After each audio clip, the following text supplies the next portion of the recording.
আলিপুরদুয়ার থেকে রাজ্য সরকারকে নিশানা করেছেন প্রধানমন্ত্রী নরেন্দ্র মোদী। আর তার প্রেক্ষিতে মোদীকে আগামীকালই নির্বাচন করুন বলে চ্যালেঞ্জ ছুড়ে দিয়েছেন স্বয়ং তৃণমূল নেত্রী তথা রাজ্যের মুখ্যমন্ত্রী মমতা ব্যানার্জি। এবার মমতার সেই মন্তব্যের প্রেক্ষিতে পাল্টা জবাব দিলেন রাজ্যের বিরোধী দলনেতা শুভেন্দু অধিকারী।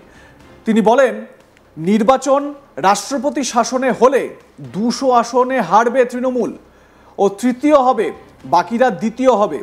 পাঞ্জাবে কংগ্রেসের যা অবস্থা হয়েছে এর অবস্থা তাই হবে। শুভেন্দু অধিকারী, যিনি রাজ্যের বিরোধী দলনেতা, বড় বয়ান দিয়ে দিয়েছেন এ বিষয়ে। কি বলেছেন, তার বক্তব্যটা কি একবার শোনাই আপনাদের। নির্বাচন রাষ্ট্রপতি শাসনে হলে 200 সিটে আসবে, উনি থার্ড হবেন, অন্যরা সেকেন্ড হবে। পাঞ্জাবে কংগ্রেসের যে অবস্থা হয়েছে ইনার অবস্থা তাই হবে। ভোট হয় নাকি পশ্চিমবঙ্গে? পশ্চিমবঙ্গে ভোট হয়। আজকেও নরেন্দ্র মোদী সভায় আসার সময় কোচবিহারে সীতাই শীতলকুচিতে 25টা বাস ভেঙেছে। ও রাজবংশী সমাজের প্রচুর মানুষ হসপিটালে আহত হয়েছে।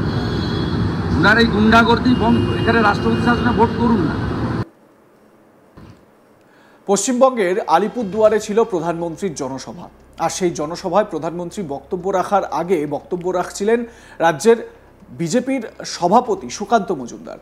তিনি বলেন, আমার সামনে হাজার হাজার সংখ্যায় বিজেপির কার্যকর্তা, যাদের আমরা দেখতে পাচ্ছি, যারা আগামী দিনে অপারেশন সিন্দুরের মতো অপারেশন পশ্চিমবঙ্গে মোদিজির সৈনিক হয়ে যারা তৃণমূলকে উৎখাত করে বঙ্গোপসাগরের জলে ফেলবে। সেই কার্যকর্তাদের আমি অসংখ্য ধন্যবাদ জানাই। তো সুকান্ত মজুমদার এই অপারেশন ওয়েস্ট বেঙ্গল নিয়ে কি বলেছেন সেই প্রসঙ্গে শুনুন তার বক্তব্য। বন্ধুগণ, আজ আমাদের চরম সৌভাগ্য যে অপারেশন সিঁদুরের পর আমাদের 22শে এপ্রিল মা বোনেদের মাথার সিঁদুর পাকিস্তান মিটিয়ে দিয়েছিল, পাকিস্তানের সাহায্যপ্রাপ্ত জঙ্গিরা মিটিয়ে দিয়েছিল। তার প্রতিশোধ যার নেতৃত্বে ভারতবর্ষ নিয়েছে, সেই যশস্বী প্রধানমন্ত্রী আজকে আমাদের মাঝে অপারেশন সিঁদুরের পর এসেছেন। তাকে হাততালি দিয়ে স্বাগত জানাবেন, অভিনন্দন জানাবেন এই আলিপুরদুয়ার তথা ডুয়ার্সের পবিত্র মাটিতে। মঞ্চে উপবিষ্ট আছেন আমাদের লড়াকু বিরোধী দলনেতা মাননীয় শুভেন্দু অধিকারী মহাশয়।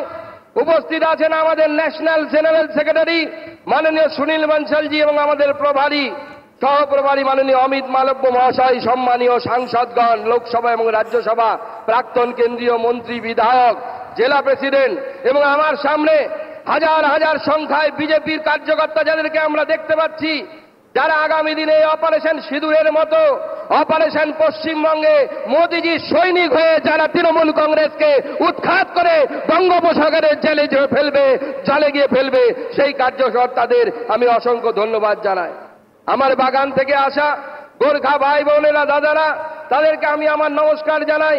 আমাদের আদিবাসী ভাই বোনেরা, ভগবান বিরসা মুন্ডার সন্তান যারা, তাদেরকে আমি আমার সম্মান জানাই, নমস্কার জানাই এবং আলিপুরদুয়ার সহ ডুয়ার্সের প্রত্যেকটি মানুষকে এই পবিত্র ভূমি থেকে আমি নমস্কার জানাই।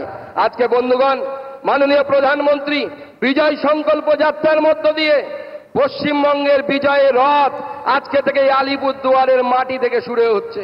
নরেন্দ্র মোদী সরকার আসার পর প্রথম কেউ উত্তরবঙ্গের মানুষকে মানুষ মনে করেছে। তার আগে কলকাতায় শুনতাম আমরা নর্থ বেঙ্গল মানে নর্থ বেঙ্গল। এখন সেই নর্থ বেঙ্গল থেকে মাননীয় প্রধানমন্ত্রীর হাতে 110 কোটি টাকার গ্যাস পাইপ প্রকল্প আজকে এই মাটি থেকে চালু হলো, যা আপনাদের বাড়ি বাড়ি গ্যাস পৌঁছে দেবে। আগে কেউ কোনো ভাবেনি। সুকান্তর এই মন্তব্যকে ঘিরে রীতিমতো তোলপাড় পড়ে যায় বঙ্গ রাজনীতিতে, যার প্রেক্ষিতে কড়া প্রতিক্রিয়া দেন স্বয়ং তৃণমূল সুপ্রিমো মমতা ব্যানার্জি। তিনি বলেন, যখন বিরোধী দলগুলি দেশের প্রতিনিধিত্ব করছে তখন তার উপস্থিতিতে তার মন্ত্রী বললেন যে তারা অপারেশন সিন্দুরের মতো অপারেশন বেঙ্গল করবেন। আমি তাদের চ্যালেঞ্জ জানাচ্ছি, যদি তাদের সাহস থাকে আগামীকালই নির্বাচন করুন, আমরা প্রস্তুত এবং বাংলা আপনাদের চ্যালেঞ্জ গ্রহণ করতে প্রস্তুত। দয়া করে মনে রাখবেন, সময় একটি বিষয়, আপনাকে সময় মনে রাখতে হবে। আমাদের প্রতিনিধিও দলে আছেন, তিনি প্রতিদিন জিহাদের বিরুদ্ধে কথা বলছেন। সেই সময় আপনি সরকারের সমালোচনা করছেন, যারা আপনাকে পূর্ণ সমর্থন দিচ্ছে, দেশকে রক্ষা করছে। আপনাদের শোনাবো মমতা ব্যানার্জি এর প্রতিক্রিয়ায় ঠিক কি বলেছেন, শুনুন। Let me reply your question now in English.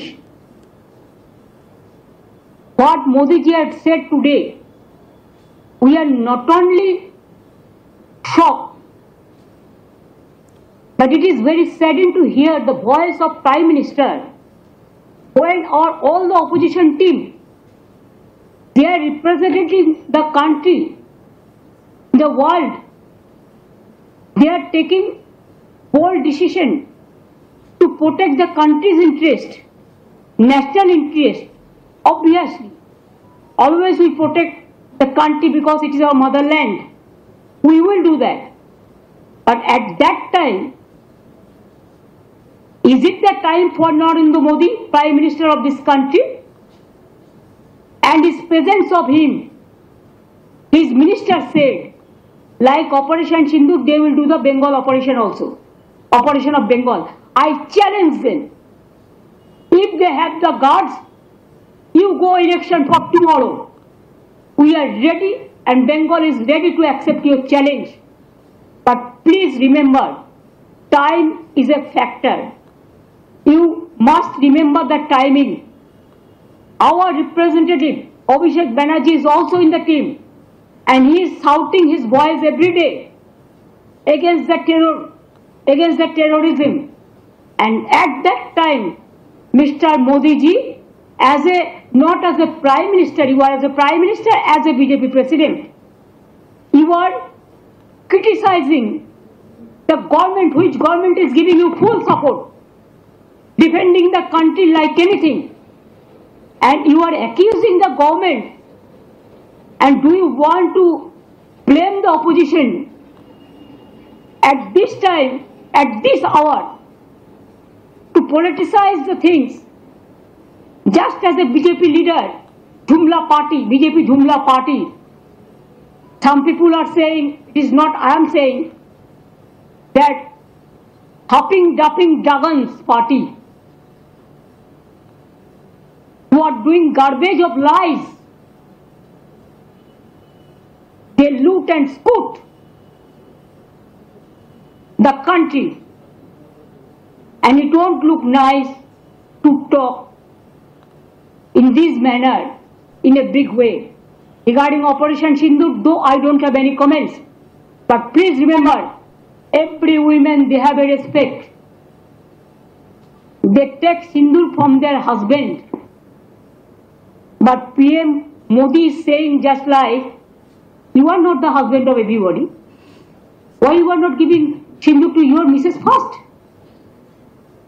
Sorry to say, I should not go into all this matter, but you compel us. You compel us in the name of Operation Sindoor, the Bengal operation. That's why you compel us to open our mouth.